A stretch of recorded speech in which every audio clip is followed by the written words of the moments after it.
नमस्कार, आप देख रहे हैं न्यूज नेशन में हूं पिनाज त्यागी। खबर कट टू कट के सुपर स्पेशल में आज सबसे पहले आपको दिखाने जा रहे हैं वो तालिबानी सोच जो हिंदुस्तान तक पहुंचती नजर आने लगी है। जमीयत उलेमा हिंद के अध्यक्ष मौलाना अरशद मदनी, जिन्हें मुस्लिम समाज का नुमाइंदा माना जाता है, इस बार जनाब ने गैर मुस्लिमों को अपनी कट्टरपंथी नसीहत दे डाली है, जिसमें कहा गया है कि लड़के और लड़कियां साथ साथ ना पढ़ें। मदनी के जहरीले बोल सामने आते ही एक नई बहस छिड़ गई है कि क्या मदनी को हिंदुस्तान में वही हालात चाहिए जिन्हें शैतानी तालिबान ने अफगानिस्तान में अंजाम दे दिया है। मौलाना ने ये बयान जारी किया है, हम इस बयान का समर्थन करते हैं। आप तय नहीं करेंगे कि बच्चियां कहाँ पढ़ेंगी, कोई एजुकेशन के इंस्टीट्यूशंस में पढ़ेंगी या कहीं और पढ़ेंगी, ये तय आप नहीं कर सकते। ये रूढ़िवादी बयान, रूढ़िवादी सोच मुझे लगता है कि कहीं ना कहीं ये दूरी पैदा करेगी। बच्चियों पर कट्टरपंथी बयान क्या हिंदुस्तान में ला देंगे तालिबान? यही बहस खड़ी हुई जब सैयद अरशद मदनी के बोल बन गए नए घमासान की वजह। कैसे मदनी के बयानबाजी को लेकर मानो आमने सामने की ठन गई, ये जानने के लिए पहले देखिए और समझिए कथित मुस्लिम इंटेलेक्चुअल सैयद अरशद मदनी ने आखिर कहा क्या। सभी गैर मुस्लिमों से मेरी अपील है कि वो को एजुकेशन वाले स्कूलों में अपनी बच्चियों को ना भेजें। छेड़छाड़ और दूसरी परेशानियों से बचने के लिए ऐसा करना जरूरी है। लड़कियों के लिए अलग से स्कूल होने चाहिए। हिंदुस्तान में ऐसी सोच क्या नेता, क्या धर्मगुरु किसी को कबूल नहीं हुई। ये जुबानी जंग भी आपको दिखाएंगे, लेकिन पहले कुछ ऐसे सच देख लीजिए जो पूछते हैं क्या मुल्ला बरादर जैसी हो गई मौलाना मदनी की सोच। सैयद अरशद मदनी कहते हैं कि लड़कियों को लड़कों के साथ ना पढ़ने दें। यही फरमान तालिबान ने अफगानिस्तान में जारी कर दिया है, जहां को एजुकेशन वाले सभी स्कूलों पर ताला जड़ दिया गया है। मदनी कहते हैं कि लड़कियों के लिए अलग स्कूल होने चाहिए। तालिबान ने भी यही किया, ऐलान किया कि लड़कियों को सिर्फ महिला शिक्षक पढ़ाएंगी, जो अफगानिस्तान में बहुत कम है, यानी बच्चियां पढ़ ही नहीं पाएंगी। मुस्लिम समाज की नुमाइंदगी करने वाले मदनी ने ये कथित अपील गैर मुस्लिमों के लिए जारी की है, ठीक उसी तरह जैसे तालिबान ने अफगानिस्तान के गैर मुस्लिमों पर भी कथित शरिया कानून का हंटर चलाने की ठान ली है। तो क्या ये माना जाए कि इस्लामिक अमीरात का शैतानी झंडा फहराए जाने के बाद हिंदुस्तान में भी कुछ ऐसे किरदार एक्टिव हो गए हैं जो बिना बंदूक के ही इंसानियत और खासकर महिला अधिकारों पर आघात करना चाहते हैं। सवाल इसलिए उठा क्योंकि जिस कट्टरपंथी तकरीर की निंदा होनी चाहिए थी, उल्टे उसके हिमायती भी कुकुरमुत्तों की तरह सामने आने लगे। मैं सदर जमीयत उलमा हिंद के इस बयान की तायद करता हूं और अपनी तंजीम इत्तेहाद उलमा हिंद की जानिब से उनका समर्थन भी करता हूं। आप देखेंगे कि मदारिस इस्लामिया पर आप अगर नज़र दौड़ाएंगे तो देखेंगे कि लड़कियों के इदारे, लड़कियों के कॉलेज अलग हैं और लड़कों के अलग हैं। यानी ऐसे ख्याल रखने वाले अकेले अरशद मदनी नहीं हैं। ऐसे कई लोग हैं जिनके लिए लड़कों और लड़कियों का साथ पढ़ना मानो सबसे बड़ा गुनाह है। इस कट्टरपंथी दिमागी जहर को मोदी सरकार के नुमाइंदों ने मुंहतोड़ जवाब दिया और क्लियर कट कहा, हिंदुस्तान में शरिया का डंडा नहीं चलेगा। देखो, मुझे लगता है कि ये इस तरह के सिरफिरे लोग हैं जिन्होंने ये इस बात का एहसास ही नहीं है कि ये देश संविधान से चलता है, शरीयत से नहीं चलता। और आप जो है वो उस मानसिकता के साथ की बीमारी से ग्रसित हैं जो कि लड़कियों को बराबरी का हक देने के, लड़कियों को स्वतंत्रता का हक देने के खिलाफ है। इसलिए जो है एक बात समझना चाहिए कि आप तय नहीं करेंगे कि बच्चियां कहाँ पढ़ेंगी, कोई एजुकेशन के इंस्टीट्यूशंस में पढ़ेंगी या कहीं और पढ़ेंगी, ये तय आप नहीं कर सकते। यहाँ पे कोई आप शरीयत का डंडा नहीं चला सकते। दुनिया जानती है, इतिहास में हमेशा लिखा जाएगा, ऐसा ही कट्टरपंथी जहर पाकिस्तानी मदरसों में फैलाया गया जहां से तालिबान पैदा हुआ। मजहब के नाम पर ऐसी ही उन्मादी तकरीरें देकर इराक और सीरिया में इस्लामिक स्टेट नाम का हैवान खड़ा किया गया। शरीयत की खोखली दलील देकर ही मसूद और हाफिज जैसे काले किरदारों ने हजारों नौजवानों को आतंक की भट्टी में झोंक दिया। कुछ ऐसे ही ख्यालात मदनी के भी नजर आते हैं, लेकिन ना तो ये देश और ना ही इस देश की बेटियां मदनी या उन जैसे दूसरे चेहरों को अपने इरादों में कामयाब होने देंगे। Team news nation. मौलाना सैयद अरशद मदनी की फितरत ही ऐसी रही है कि जब जब उनकी जबान खुलती है तो एक नया विवाद पैदा हो जाता है। इस बार मामला तालिबान तक खिंच गया, लेकिन इससे पहले भी मदनी अपने बयानों से बहस की महाभारत पैदा कर चुके हैं। लव जिहाद हो या फिर एनआरसी या अयोध्या में मंदिर निर्माण का मुद्दा, मौलाना अरशद मदनी ने हर मुद्दे पर ऐसे बयान दिए जो उनकी राय कम और भड़काऊ भाषा ज्यादा नजर आते हैं। जरा सोचिए, मौलाना मदनी अपनी तकरीरें रखते हुए किस हद तक आगे बढ़ जाते थे कि असम में एनआरसी लागू होने के बात पर सिर्फ जिक्र भर हुआ था, उतने भर पर मौलाना अरशद मदनी ने पूरे राज्य को जलाने की धमकी दे डाली थी। जमीयत-उल-हिंद जैसे संस्था के अध्यक्ष का पद जिम्मेदारी भरा होता है, लेकिन शायद मदनी साहब इस बात को ज्यादा तरजीह देते नहीं हैं। अब इन्हें कट्टरपंथी ख्यालात कहिए, उन्मादी सोच कहिए, या फिर मदनी का कोई एजेंडा जिसका मकसद बार बार जनता को भड़काना और माहौल को सुलगाना होता है। अगली खबर की ओर रुख करते हैं। तालिबान की सोच जो है वो हिंदुस्तान के लोगों के अंदर एंटर हो रही है, ये मदनी साहब के बयानों से पता चला। तो एलओसी पार यानी पाकिस्तान में कट्टरपंथी जमात के लिए तालिबान मानो आका बन चुका है। इमरान खान ने तालिबानी हुकूमत को सलाम किया, बाजवा की खुशी का ठिकाना नहीं रहा और इस लिस्ट में नई एंट्री हो गई बूम बूम अफरीदी की, जो तालिबान की तारीफों में कसीदे पढ़ने लगे। और लोगों ने पूछा एक ही सवाल कि अफरीदी हैं या फिर आतंकी।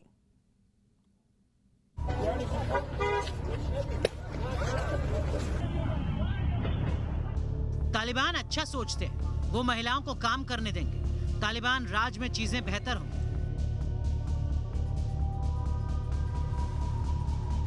कुछ इस अंदाज में क्रिकेट की दुनिया के सबसे बड़े धोखेबाज कहे जाने वाले आफरीदी ने झुककर तालिबान नाम के शैतान के सामने सजदा किया। आफरीदी की तारीफ तालिबान पर उन्हें किस कदर ट्रोल किया गया, ये भी आपको दिखाएंगे, लेकिन पहले जरा सुन तो लीजिए आफरीदी को आतंकी कितने पसंद है।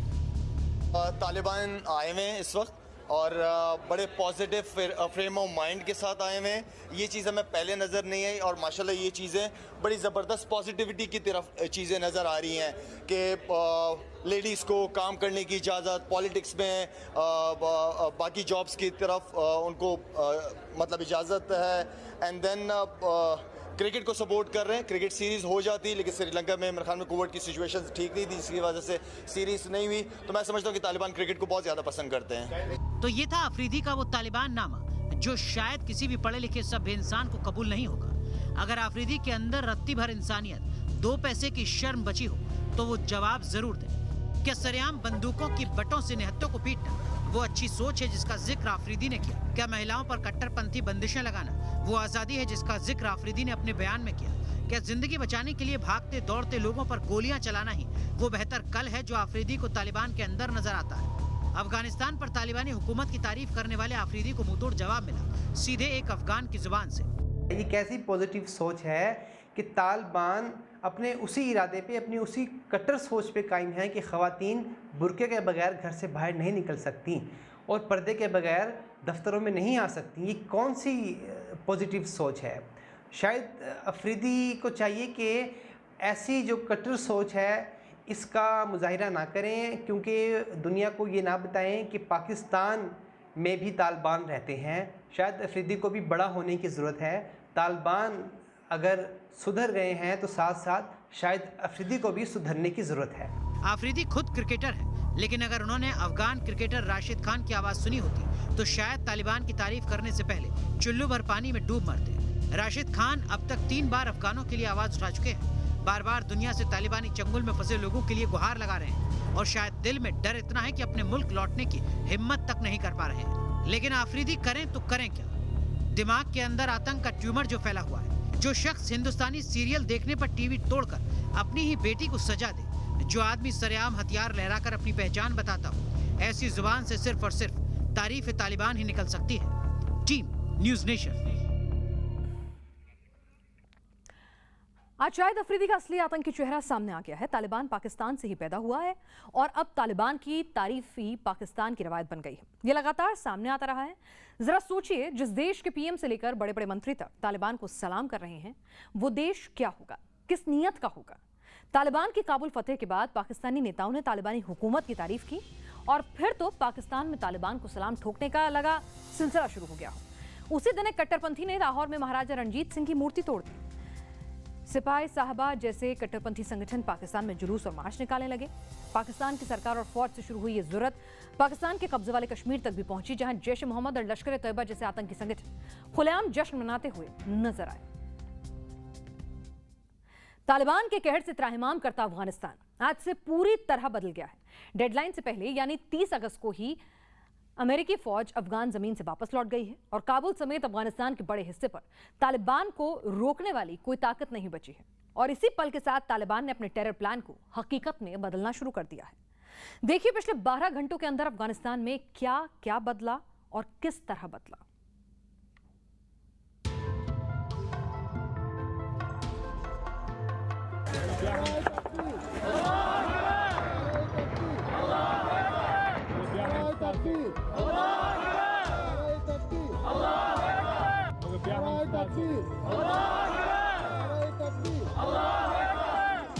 सोमवार रात को काबुल में बदलाव का जो सिलसिला शुरू हुआ था, उसका असर मंगलवार सुबह पूरे अफगानिस्तान में नजर आया। जो तालिबानी अब तक फूंक फूंक कर कदम रख रहे थे, वो बेकाबू होकर अपने उन्माद और ताकत का नंगा नाच कर रहे थे।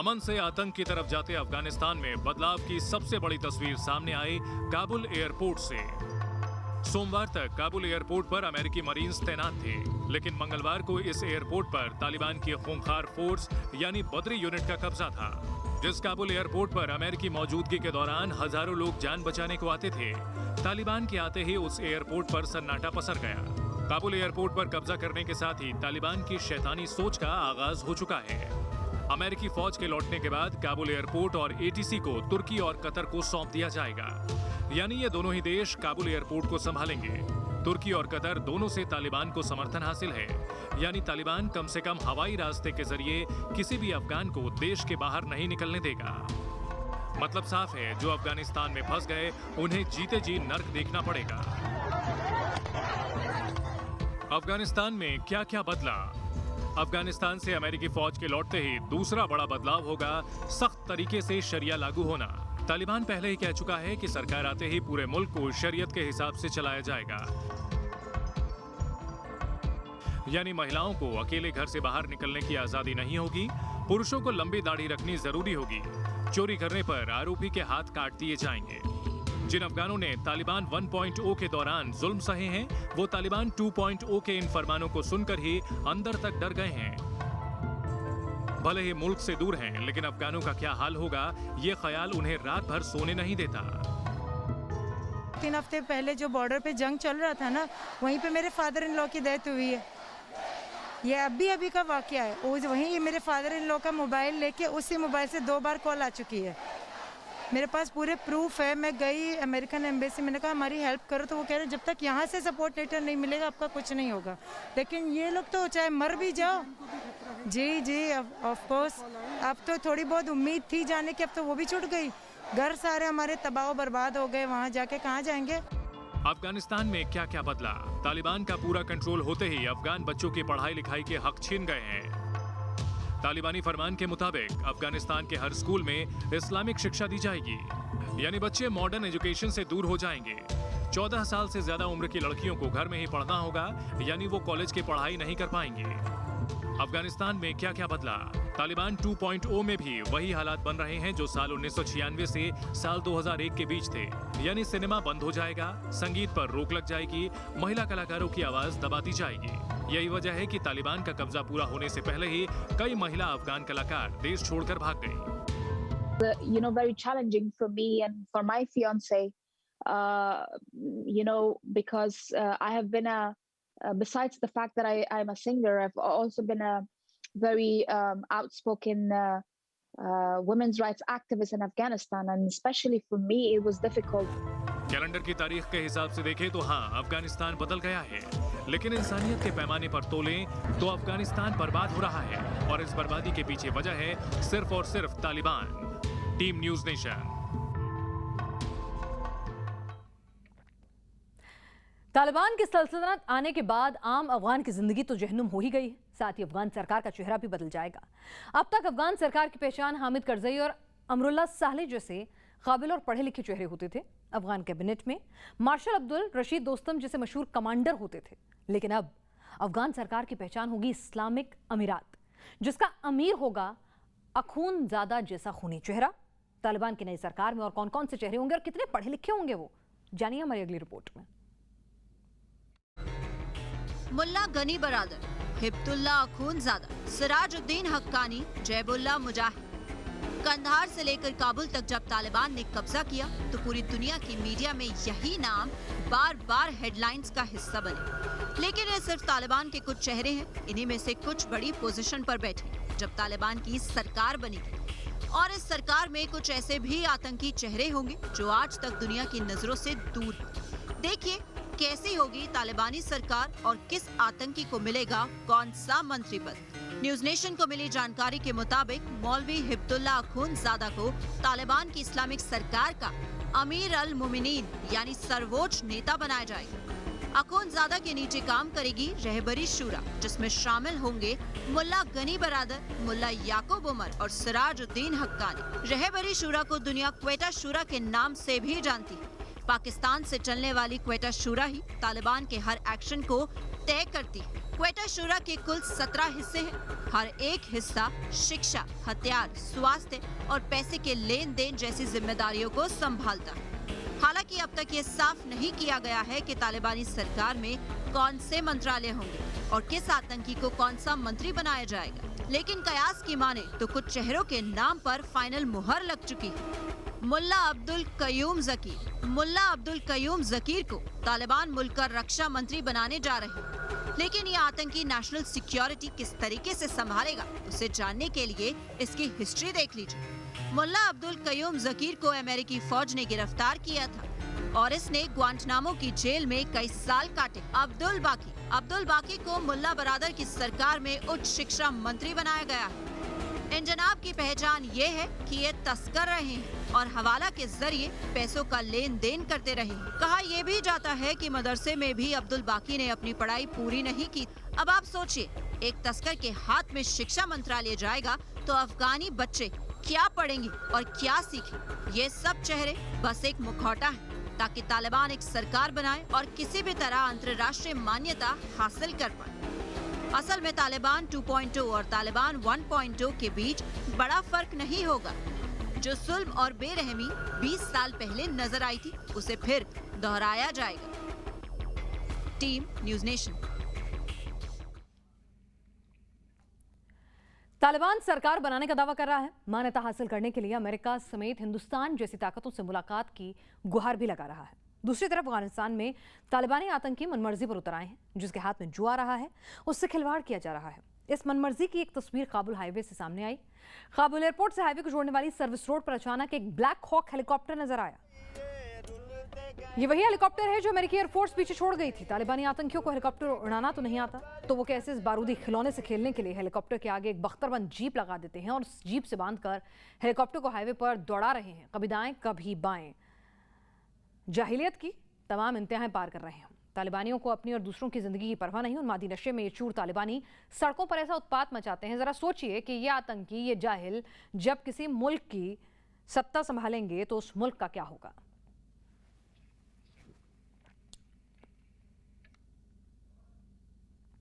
हिंदुस्तान में जासूसी और हिंदुस्तानियों का निजी डेटा चुराना, यही थे वो आरोप जिनके चलते साल 2020 में 200 से ज्यादा चाइनीज ऐप बैन कर दिए गए। प्रतिबंध के बाद लगा कि शायद अब जिनपिंग के ये जासूस किसी गलत इरादे को अंजाम नहीं दे पाएंगे, लेकिन ऐसा हुआ नहीं है। भेस बदलकर ये ऐप्स दोबारा लौट आए हैं। कैसे और क्यों, देखिए News Nation reporter Saeed Aamir Hussain की एक्सक्लूसिव इन्वेस्टिगेशन में और सतर्क हो जाइए।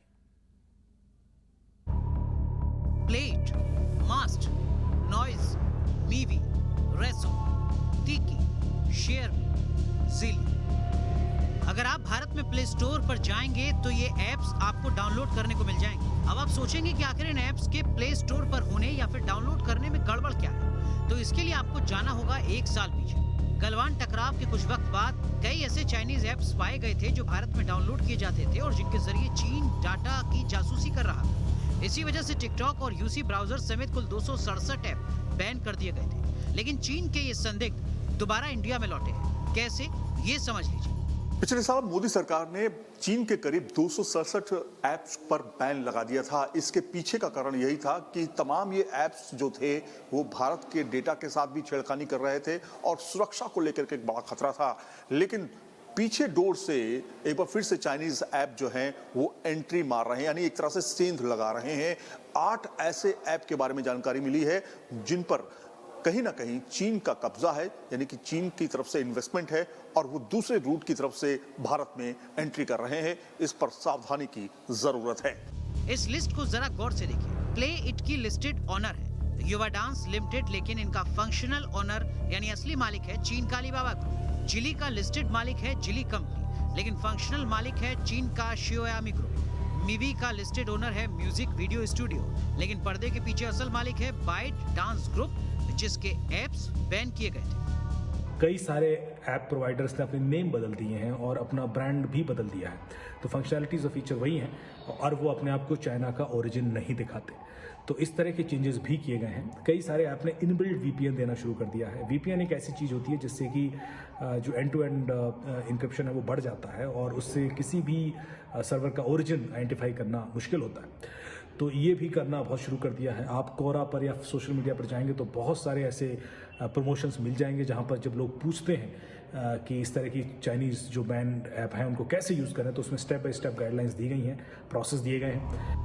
न्यूज नेशन की कवरेज में सामने आया कि कम से कम 8 ऐसे ऐप्स हैं जिनका मालिकाना हक चीन की कंपनियों के पास है और इनके जरिए 21 लाख यूजर्स को जोड़ा गया है। यानी एक बार फिर चीनी कंपनियां काली कम्युनिस्ट सरकार के लिए जासूसी जैसी करतूत को अंजाम दे सकती हैं। Team news nation.